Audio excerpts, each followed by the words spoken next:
हम आंदोलन करने जाते थे तो कभी पुलिस हमें घर पे अरेस्ट कर देती थी, कभी किसी जगह पर अरेस्ट कर देती, कभी बैरिकेडिंग लगा देती थी। और एक साल पहले हमने अपनी कोर कमेटी के साथियों के साथ संकल्प किया। ये संकल्प तो मैंने 6 दिसंबर 2020 को भी किया था, लेकिन तब पार्लियामेंट का चुनाव जा चुका था कि इस बार इस संसद के दरवाजे खुलेंगे तो इसमें एक कदम आजाद समाज पार्टी और भीम आर्मी का भी रखा जाएगा। और जब इस बार 24 में दरवाजे खुले तो जो कमिटमेंट हम लोगों ने किया था अपने साथियों से, उस कमिटमेंट को आगे बढ़ाने का काम हमने किया। क्योंकि हम लोग उत्तर प्रदेश में 2 ही सीटों पर चुनाव लड़े थे। एक सीट पर हमने चुनाव में जीत हासिल की और दूसरी सीट पर हमें 80,000 से ज्यादा वोट मिले। मैं बात आपको इसलिए कह रहा हूं कि कल तक जिनकी सुनवाई नहीं होती थी, आज भारतीय संविधान में जो संवैधानिक शक्ति हमें दी है, उस शक्ति के आधार पर जो कल तक दूसरों के लिए न्याय मांगता था, आज उसकी कलम में इतनी ताकत है कि वो लोगों को न्याय दिलाने का काम कर सकता है, न्याय दे भी सकता है। ये छलांग बाबा साहब अम्बेडकर के संविधान ने शक्ति के रूप में हमें दी। कल तक हम लोगों से मांग करते थे कि इस क्षेत्र में काम करा दो। आज संवैधानिक शक्ति की वजह से एमपी बजट हमारे पास है कि हम अपने क्षेत्र में जिस गली सड़क को देखते हैं कि इस गली सड़क के बुरे हाल है, तो चंद मिनटों में अपने क्षेत्र के अधिकारियों को कह के अपने बजट से उस सड़क को बनाने का प्रस्ताव जो है पारित करते हैं। और 1-1.5 महीने के अंदर वो सड़क, जहां गारा, मिट्टी, कीचड़, गंदगी परेशानियां होती है, वो इस तरह की बनकर खड़ी हो जाती है कि उस सड़क पर चलते हुए आदमी, जूते भी ना हो तो नंगे पैर चलते हुए अपने आप को अच्छा महसूस करता है कि हमारी सड़क अच्छी है। ये अवसर अगर पैदा हुए हैं तो ये संवैधानिक शक्ति इसके आधार पर पैदा हुए। जैसे पढ़ लिखकर हम लोग, अगर हमारे दादा परदादा गांव में खेती किसानी, मजदूरी, सफाई का काम या और भी कोई काम जिसको कर कर अपना जीवन गुजर बसर करते थे, लेकिन आज इस देश में संविधान की वजह से अवसर है कि एक किसान, मजदूर, गरीब परिवार का बेटा भी पढ़ लिखकर डॉक्टर, इंजीनियर, आईएएस, आईपीएस, वकील, जज बन सकता है। आज अगर झोपड़ियों से निकल के ये महलों तक का सफर तय हुआ है तो ये बाबा साहब अम्बेडकर के 4-4 बच्चों की कुर्बानियां और भारतीय संविधान में जो अधिकार शक्ति हमें मिली है, ये उसी की वजह से संभव हो पाया। लेकिन मैं ये सोचता हूं, एक डॉक्टर, इंजीनियर, आईएएस, आईपीएस बनने के लिए तो कई साल मेहनत करनी पड़ती है, 10-12 घंटे खर्च करने पड़ते हैं। ये तो मेहनत का काम। और लोकतंत्र जब नहीं था, राजतंत्र था, तो राजतंत्र में तो उससे भी कठिन था। उसमें युद्ध होते थे, तलवारें चलती थी, भाले चलते थे, बंदूकें चलती थी, तोपें चलती थी, हजारों लोग जान जाती थी, धरती रक्त रंजित हो जाती थी, तब जाके राज बदलता था। अब तो बाबा साहब अम्बेडकर के आशीर्वाद से पहले बैलेट का बटन दबा, बैलेट में मोहर लगाकर, और अब ईवीएम का बटन दबाकर आप इस राजकाज को बदल सकते हो। कितना आसान कर दिया है। लेकिन जैसे मैंने कहा कि पहले युद्ध करने के लिए तलवार चलानी सीखनी पड़ती थी, भाला चलाना सीखना पड़ता था, बंदूक सीखनी पड़ती थी, बंदूक खरीदनी पड़ती थी, तलवार खरीदनी पड़ती थी, तोप खरीदनी पड़ती थी। अब तो कुछ भी नहीं खरीदना। अब तो बस अपनी उंगली को इतना तैयार करना है कि जिस बटन को दबाकर हमें शक्ति मिलती है, उसी बटन को दबाना है, बस दूसरा बटन नहीं दबाना। इतना छोटा सा काम। हमारे महान पुरुषों ने तो ये भी कहा कि राजनीति में हिस्सेदारी नहीं करोगे तो उसका सबसे बड़ा नुकसान ये होगा, उसका सबसे बड़ा दंड ये होगा कि अयोग्य लोग आपके ऊपर शासन करेंगे। हमारे लोगों ने इस बात को नहीं समझा। हमारे लोगों ने राजनीतिक शक्ति दूसरे लोगों के हाथ में दे दी और इंतजार करते रहे कि ये हमारी जिंदगी बदलेंगे। इसी का खामियाजा हम लोगों को भुगतना पड़ा। मैं आपसे कहना चाहता हूं, जो बहुत दिन पहले डॉक्टर बाबा साहब अम्बेडकर कह के गए थे कि political power is the master की, राजनीतिक सत्ता वो चाबी है जो आपकी सारी परेशानियों का हल कर सकती है। राजनीतिक सत्ता वो सुनहरी चाबी है जो आपकी सारी परेशानियों का रास्ता खोलकर आपकी जिंदगी को आसान कर सकती है। लेकिन हम लोगों ने इस बात को नहीं समझा, और जहां जहां समझा वहां हमारे दुख तकलीफें भी खत्म हुई और हमें ताकत भी मिली। लेकिन नौजवानों में तो भीम आर्मी आजाद समाज पार्टी के साथियों ने संघर्ष करके ये भावना पैदा कर दी है कि अब वो कोई और बटन नहीं दबाना चाहते, वो अपनी मुक्ति का, अपने लिए शक्ति का बटन, आजाद समाज पार्टी का बटन दबाना चाहते हैं। ये भावना नौजवानों में तो भीम आर्मी आजाद समाज पार्टी के संघर्ष से पैदा हो गई। आज ये देखो, जो बड़ी बड़ी पार्टियां कभी जाती नहीं थी, जिनके पीछे खड़े होकर लोग राजनीति करते थे, हमने पिछले 7-8 साल से संघर्ष करके एक नया ट्रेंड बनाया है कि अगर आज कहीं कोई घटना होती है तो सारी पार्टी भागने का कोशिश करती है कि जाओ जाके दुख तकलीफें दूर करो। मैं कुछ घटनाएं रख देता हूं। हाथरस की घटना हुई, कोई जाने को राजी नहीं था। मैंने और हिमांशु जी ने मोर्चा लिया कि हम लोग हाथरस चलेंगे। हम लोग हाथरस के परिवार से विकट परिस्थितियों में मिलने गए। मोर्चा लगाया गया कि पुलिस को किस तरह से, पुलिस की आंखों से बच के जाना है, और मोर्चा सफल भी हुआ। जब यहां पकड़े गए टोल पर खजारसी के, तो पुलिस के पकड़ने से पहले सरकारी बस में चले गए। सरकारी बस को घेरने से पहले कपिल जी के जरिए मोटरसाइकिल के रास्ते अलीगढ़ चले गए, और अलीगढ़ में जब मुख्य द्वार पर पुलिस खड़ी थी तो दीवारें को टाप के पिछले दरवाजे से अस्पताल चले गए। और फिर जब यहां हमारी बच्ची जो है, हमारी डिमांड पे हमने कहा एम्स ले आओ, एम्स की बजाय सफदरजंग लाई गई, तो सफदरजंग में जब उसके साथ अन्याय हुआ, उसकी जान चली गई, और हम लोगों ने मोर्चा लिया, तो हमसे वादा करके पुलिस ने वादा खिलाफी की और हम लोगों को गिरफ्तार कर दिया और उस बच्ची का शव जो है जाके जला दिया। आप देखो, उससे पहले कोई जाता था कि हमारी बस्तियों में? अगर जाता था तो चुनाव के समय जाता था, क्योंकि चुनाव के समय हमारी उंगली में वो शक्ति होती है कि जिसे चाहे कुर्सी पर बिठा दे और जिसे चाहे जमीन पर पटक दे, किसी का भी अहंकार तोड़ दे और किसी भी गरीब को कुर्सी पर बिठा के उसकी कलम में ताकत दे दे। ये शक्ति हमारे पास डॉक्टर अंबेडकर के संविधान से हमें वोट के रूप में मिली है। तो जाते तो थे लोग, लेकिन तब जाते थे जब हमारी जरूरत उनको होती थी, जब उनकी जरूरत हमें होती थी तो हमसे मुंह फेर लेते थे। ये ट्रेंड अगर आज बदला है, चाहे संभल का मामला हो, चाहे हाथरस का मामला हो, और चाहे यहीं मैं नागल की गवाही देता हूं कि जब नागल में 9 साल की हमारी बच्ची पर जुल्म हुआ तो किसी की आंखों में आंसू नहीं आए। सबसे पहले हमारी टीम ने मोर्चा लिया, और जब हमारी टीम ने मोर्चा ले लिया तो यहाँ के मुख्यमंत्री की भी नींद खुली। उन्होंने कहा मैं भी जाऊंगा, और कांग्रेस के एक बड़े नेता ने कहा कि मैं भी जाऊंगा।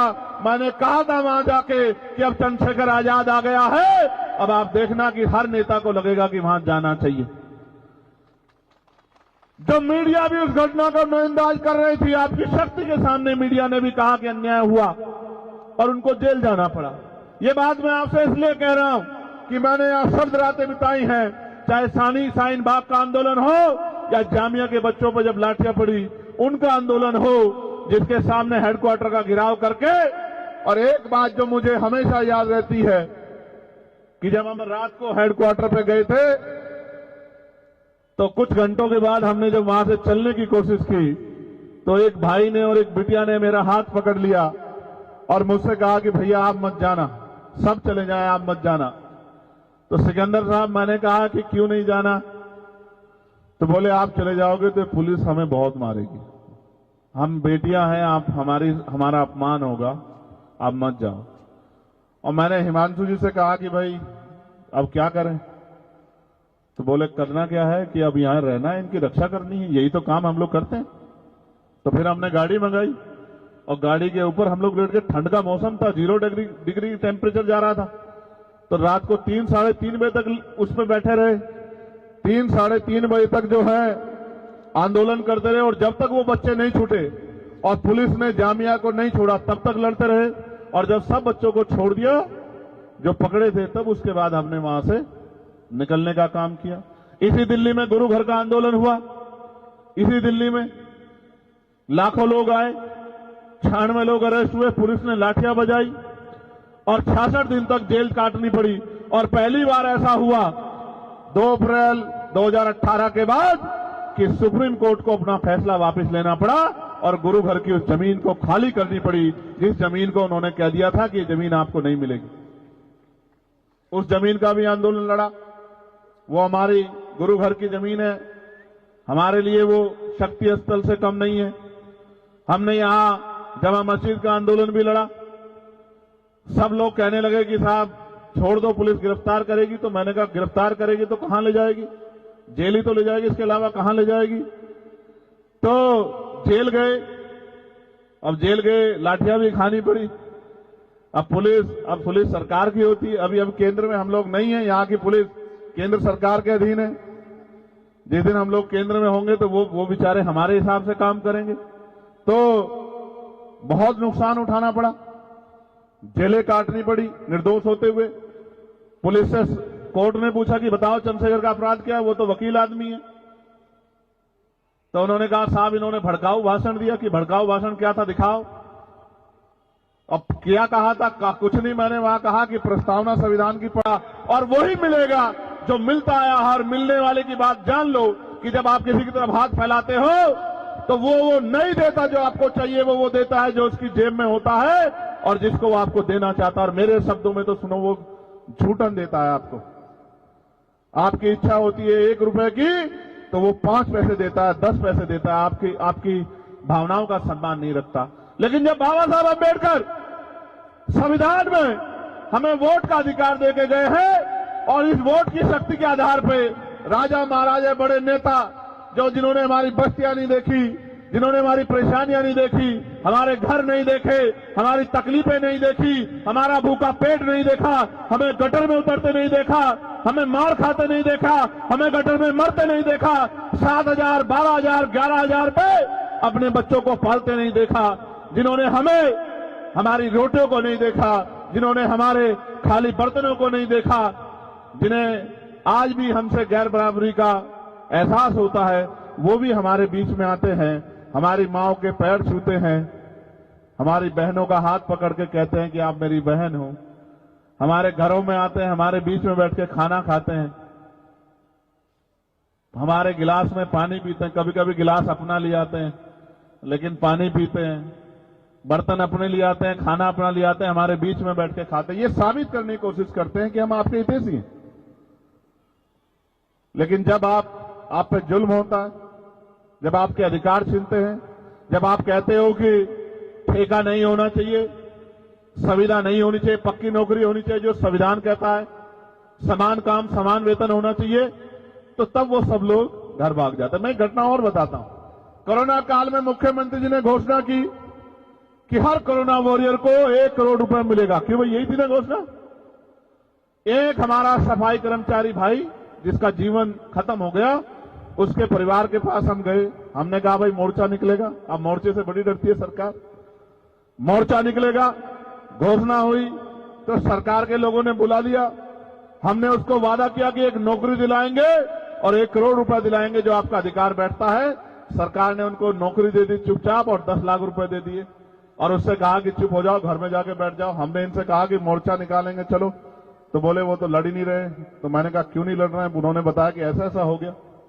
तो मैंने कहा बताओ कि अपना 90 लाख रुपए खो दिया उसने। बोले ये मिल गया, ये भी बहुत है, आपके जाने से ये मिल गया। यही दिल्ली में नए साल पे एक बेटी को घसीटा गया था, आपको याद होगा, 10-11 किलोमीटर बवाना में। उसके परिवार के साथ जाके उसके ऊपर हुए जुल्म की लड़ाई हम लोगों ने लड़ने का काम किया। तो हमने कोशिश की आपकी आवाज बनने की। अब आप कोशिश करो हमें ताकत देने की। अगर आपने ये कोशिश कर ली, भाई सेंसर वहां खड़े हैं, मैं जिम्मेदारी से कह रहा हूं, अगर आपने ये कोशिश कर ली और अगर आपने एक मौका बड़े पैमाने पे नहीं छोटे पैमाने पे भी आजाद समाज पार्टी को दे दिया, भीम आर्मी को दे दिया, तो आप याद रखना, जब मैं अपने यहां चुनाव लड़ रहा था मुझसे कहते थे क्या करेगा अकेला चंद्रशेखर, तो मैंने कहा था कि डॉक्टर अंबेडकर भी अकेले थे, मान्यवर काशीराम साहब भी अकेले थे और चंद्रशेखर भी अकेला। एक मौका मिलने दे तो बताऊंगा पार्लियामेंट में, अगर इस नीले पटके वाले ने अपनी अलग पहचान ना बनाई तब आप कहना। और आज आप देखो कि पार्लियामेंट जब चलती है, मैं आसिया गया, इटली गया, मैंने एक संकल्प किया था पूरा करने का। हमारे धर्मगुरु हैं संत रामानंद जी महाराज जो शहीद हो गए थे, उनकी उस धरती पे जाकर नमन करने का मैंने संकल्प लिया था। मैं वहां गया, वहां की बहनों माओं से मिला, सोच रहा था क्या जानती होंगी मुझे, तो बोलती है कि भाई हम अपने फोन में सनसेट टीवी देखती रहती हैं कि कब हमारा भाई पार्लियामेंट में हमारे लिए बोलेगा। आप ये बताओ, आप भी सुनते होंगे और बहुत सारे लोग तो ये कहते हैं कि हमने पार्लियामेंट टीवी को इसीलिए यूट्यूब पे सब्सक्राइब किया कि हमारा भाई वहां बोलता है, हम उसको सुनते हैं। आप ये देखो, भोजन माता, आशा, आंगनबाड़ी, सफाई कर्मचारी, ठेके पे कर्मचारी, सरकारी कर्मचारी, दिल्ली सिविल डिफेंस वाले, कोई ऐसा पुलिस के लोग, दिल्ली पुलिस हो चाहे देश की पुलिस हो, उनके मॉडर्नाइजेशन की बात, होमगार्ड की, ग्राम के चौकीदार की, सब लोगों की बात, नौजवानों की बात, रोजगार की बात, महंगाई पे मार की बात जो जनता पे पड़ रही है, सारी आवाज हमने पार्लियामेंट में उठाने का काम किया। और आज ये हालत है कि कल तक कोई जो जय भीम नहीं बोलता था, अब मैं पार्लियामेंट में जाता हूं तो ऐसा लगता है सारे जय भीम वाले हो गए, इधर वाले भी और इधर वाले भी। एक दिन तो मैं गया, अभी एक विवाद हुआ तो मैं गया तो वहां के कर्मचारी आए मेरे पास, मैं अंदर बैठा कुछ लिख रहा था, बोले आज तो आपकी पार्टी के बहुत सारे सांसद आए हैं। तो मैंने कहा कि यार अभी तो चुनाव भी नहीं हुआ, सांसद कहां से बन गए बहुत सारे? तो बोले बहुत सारे लोग नीला पटका पहन के घूम रहे हैं। तो मैंने कहा नीला पटका पहन के तो बहुत लोग आएंगे, जय भीम का नारा भी बहुत लोग लगाएंगे, लेकिन जब आपको जरूरत होगी और आपकी तरफ आंख उठेगी और आपके अधिकारों पर हमला होगा तो सिर्फ भीम आर्मी और आजाद समाज पार्टी आएगा। वही असली नीले वाला है, वही असली नीले को आगे बढ़ाने वाला है। तो मैं बस आपसे कहना चाहता हूं, अब तक आपने सबको मौका दिया, सबका हाथ पकड़ा, सबको आगे बढ़ाया, सबकी आवाज आप बने, सब पे भरोसा किया। एक मौका आपको हमारे इन काम करने वाले साथियों को भी देना चाहिए। और अगर आपने एक मौका इनको दे दिया, मैं आपको लिख के देता हूं कि ना फिर आपको किसी और झंडे की जरूरत पड़ेगी, ना डंडे की जरूरत पड़ेगी, ना नेता की जरूरत पड़ेगी, क्योंकि नेता मां के पेट से जन्म नहीं लेते, नेता संघर्ष से पैदा होते हैं। और भीम आर्मी ने संघर्ष करके नेता तैयार किए हैं, जिनको कल तक नकारा जाता था, आज उनको बड़े बड़े नेता फोन करके कहते हैं कि हम पे अपना आशीर्वाद बना के रखना। मैं बस आपसे कहना चाहता हूं, अच्छी बात यह है कि मेरे लोकसभा क्षेत्र के भी बहुत सारे लोग जो नगीना छोड़ के आ गए, वो भी मुझे रास्ते में मिले, वो भी यहां रहते हैं। अब उन पे तो मुझे भरोसा है कि वो मेरा साथ छोड़ ही नहीं सकते। मैं यहां से नगीना के साथियों का भी धन्यवाद देता हूं और मैं आपसे ये भी कहना चाहता हूं बहुत जिम्मेदारी के साथ कि सड़कों की लड़ाई हम लड़ते रहेंगे। इसका उदाहरण यह है कि 1 तारीख को हम भीमा कोरेगांव गए, 2 तारीख को परभनी में जो हिंसा हुई उन हिंसा के परिवारों से मिले, 3 तारीख को बागपत में जो जुल्म हुआ, जिस बच्चे ने पार्लियामेंट के सामने आके सुसाइड कर लिया क्योंकि उसको न्याय नहीं मिल रहा था, वहां की भाजपा सरकार कहती है हम सबके साथ सबके विकास की बात करते हैं, लेकिन जब हमारे लोगों पे जुल्म होता है तो विकास भी गायब हो जाता है और सबका साथ भी खत्म हो जाता है। उनको न्याय नहीं मिलता। 3-3 साल पार्लियामेंट के सामने आके उस बच्चे ने अपने आप को आग लगा ली और 70% जल गया और अस्पताल में उसने दम तोड़ दिया। आखिरी लाइन उसकी ये थी कि मेरा भाई मुझको न्याय दिलाएगा। तकलीफ होती है, दर्द होता है कि उतनी शक्ति नहीं है, लेकिन मैं आपसे कह रहा हूं, अभी मैं परभनी गया, वहां सोमनाथ सूर्यवंशी की पीट पीट के पुलिस ने हत्या कर दी और उसके गम में हमारे एक नेता, वो गाड़े साहब उस दुनिया में नहीं रहे, महिलाओं को पीटा, नौजवानों को पीटा, बहनों को पीटा, घर में घुस के बच्चियों को पीटा सरकार के इशारे पे। तो हमने कहा 17 से मोर्चा निकलेगा। आप शक्ति देखो किसे कहते हैं। मैंने कहा 17 से पैदल मोर्चा निकलेगा परभनी से और मुंबई मंत्रालय तक। तो कल चीफ मिनिस्टर के यहां से फोन पहुंच गया कि 6 तारीख को, मैं झूठ नहीं बोलता, आप पता करा लेना, 6 तारीख को दोनों परिवारों को मुख्यमंत्री ने बुलाया है कि मुख्यमंत्री जिनसे मिलना चाहते। इतनी शक्ति का निर्माण आज आपने पूरे भारत में कर लिया है कि आपकी एक आवाज पर सरकारों को सोचना पड़ता है। आप ये सोचो, ये तो तब है जब अभी संवैधानिक शक्ति उस पैमाने पे नहीं है। आप ये सोचो जितनी संवैधानिक शक्ति होगी। और उत्तर प्रदेश में तो मैं चैलेंज करके कहता हूं, जिस तरह की मेहनत उत्तर प्रदेश के साथी कर रहे हैं, 27 के चुनाव में हम वहां की सत्ता आपके चरणों में लाकर रख देंगे। इस बात का भी मैं आपको विश्वास दिलाता हूं। लेकिन मैं आपसे कहना चाहता हूं कि आपका आशीर्वाद भी हमें मिलना चाहिए। मिलना चाहिए नहीं मिलना चाहिए? देख लो, मदद करोगे नहीं करोगे? नहीं, दोनों हाथ उठा के बताओ।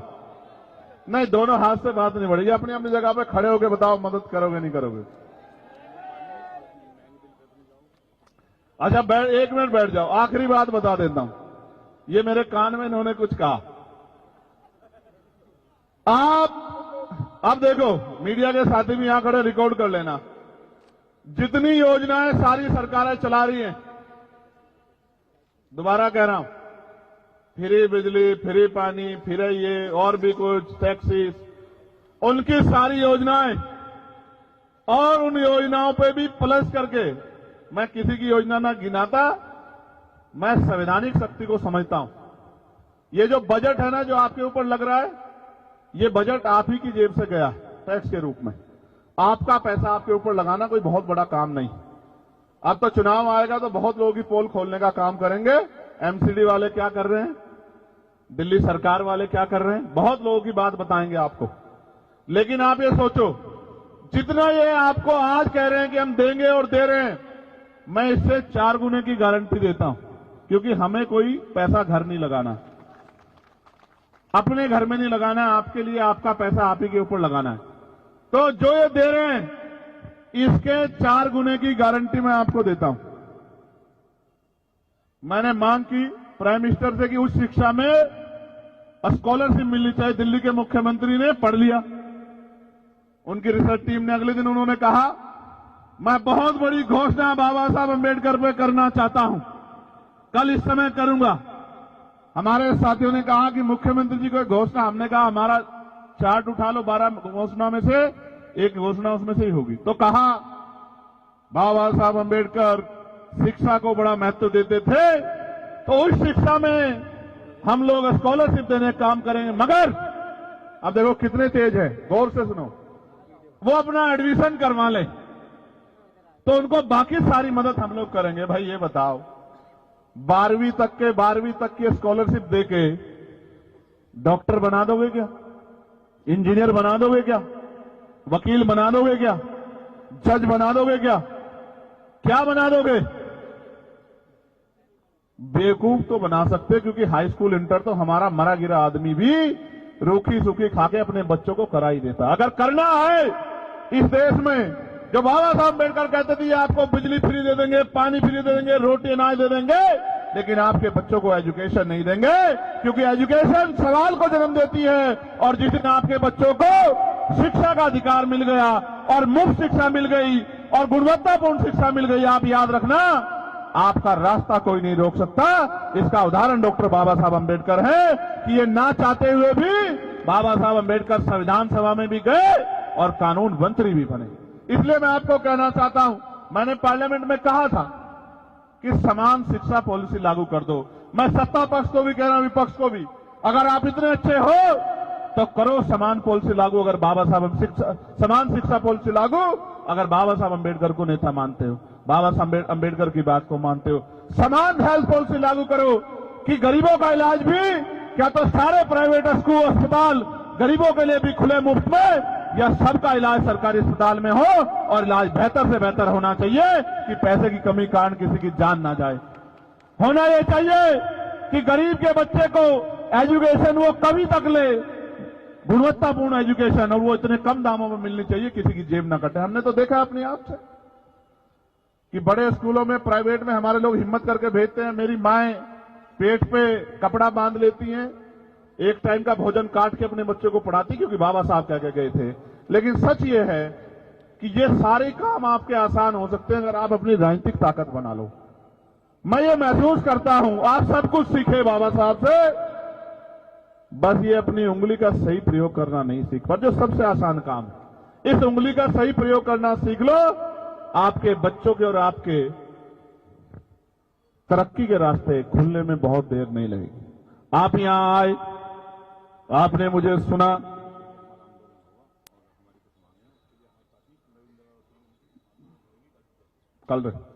आप यहां आए, आपने मुझे सुना और हाथ उठा के समर्थन किया, इसके लिए मैं आपका धन्यवाद करता हूं। लेकिन मैं आपको ईमानदारी से बताऊं, अगर आप इकट्ठे हो जाओ, आप वाले नहीं, जनता से कह रहा हूं, बहुत तेज आदमी निशान हमारा ले गए जिससे हम लोग घर चलाते हैं, और नाम ऐसा रख लिया कि हर पार्टी को इनका लेना पड़ता है नाम, है बहुत तेज लोग हैं यहां।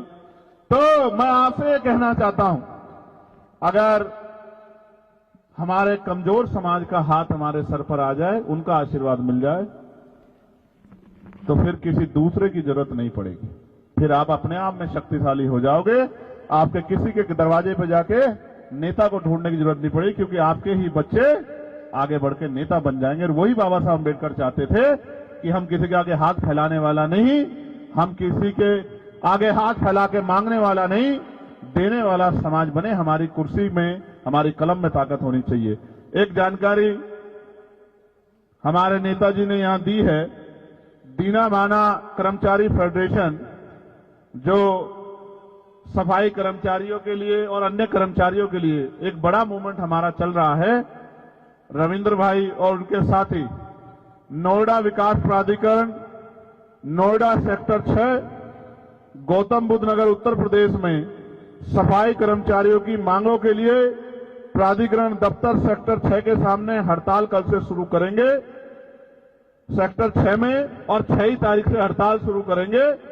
मैं अपने साथियों को कहूंगा कि उन आंदोलन में उनका साथ जरूर दें, जिससे वो सफाई कर्मचारियों की इन मांगों को पूरी करा पाएं। जिनमें मांगे हैं सभी सरकारी छुट्टी सभी सरकारी सफाई कर्मचारियों को दी जाए, दीपावली पर सैलरी जितना बोनस लागू हो, सैलरी बढ़ोतरी का समय और राशि निश्चित हो, ड्यूटी पर दुर्घटना में मौत होने पर कर्मचारियों के परिवार को 50 लाख रुपए का मुआवजा और अपाहिज होने पर 25 लाख रुपए परिवार जीवन यापन हेतु दिया जाना चाहिए।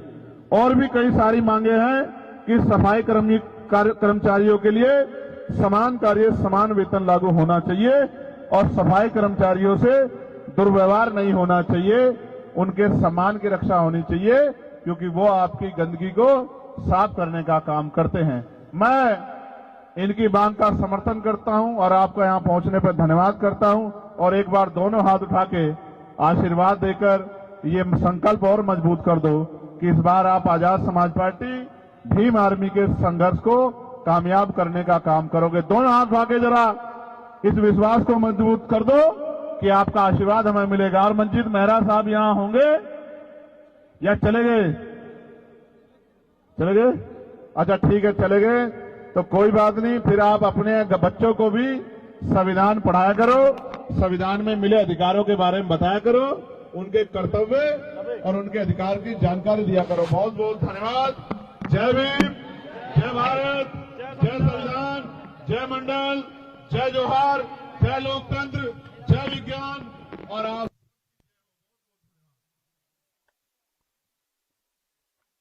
कार्यक्रम और है, उस कार्यक्रम में भी हमें पहुंचना है। उधर सामने बहुत सारे सज्जन पुरुष जो हैं, जो नौकरी से रिटायर हुए हैं, उनके आसपास के साथी भी मुझे अशोक जी और दिख रहे हैं। हम महापुरुषों को पूजते तो बहुत हैं, लेकिन उनके दिखाए रास्ते पे कम चलते हैं। अगर हम महापुरुषों को पूजने के साथ उनके दिखाए रास्ते पे चलना शुरू कर दें, तो शायद हमें किसी परेशानी के लिए किसी के आगे हाथ ना फैलाना पड़े, क्योंकि डॉक्टर बाबा साहब अम्बेडकर भारतीय संविधान में इस तरह की व्यवस्था कर गए हैं कि जो आदमी गरीबी, बेबसी, लाचारी और बहुत बुरी हालात में पैदा हुआ है, वो भी आगे बढ़ के प्रदेश और देश में अपने क्षेत्र का नाम भी रोशन कर सकता है, क्षेत्र की, प्रदेश की, देश की सेवा भी कर सकता है और लोगों की जिंदगी भी बदल सकता है। इसके उदाहरण के लिए आपको कहीं और जाने की जरूरत नहीं है। इसका जीता जागता उदाहरण मैं